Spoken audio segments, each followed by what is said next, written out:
దైవ మర్మములు. సహోదరుడు భక్తి సింగ్ గారి అనుభవంలో దేవుడు ఆయనకు బయలుపరిచిన దైవ మర్మములు. సెప్టెంబర్ 21. ఎవడు నాయందు నిలిచియుండునో నేను ఎవని యందు నిలిచియుందునో వాడు బహుగా ఫలించును. యోహాను సువార్త 15:5. తన కార్యమును దేవుడు నెరవేర్చుటకు అబ్రహాము, ఇస్సాకు, యాకోబులను ఏర్పరచుకొనెను. వీరు ముగ్గురును అనేక సంవత్సరములు అనేక బాధలు నొందిరి. దేవుడు తన మహిమను వారి ద్వారా చూపించుటకే అనేక అనుభవముల గుండా తీసుకొని వెళ్ళెను. వీరి ముగ్గురి భార్యలు కూడా గొడ్రాలుగా నుండిరి. మనంతట మనమే ఏ ఫలము ఫలించలేమని దేవుడు చూపుచున్నాడు.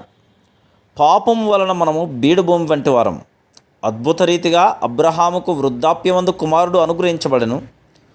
పునరుద్ధానపు శక్తి ద్వారానే వీరు ఫలించిరి. మనము ఫలించవలనన్న ఈ పునరుద్ధాపు శక్తిని కోరుకొనవలను. Praise the lord.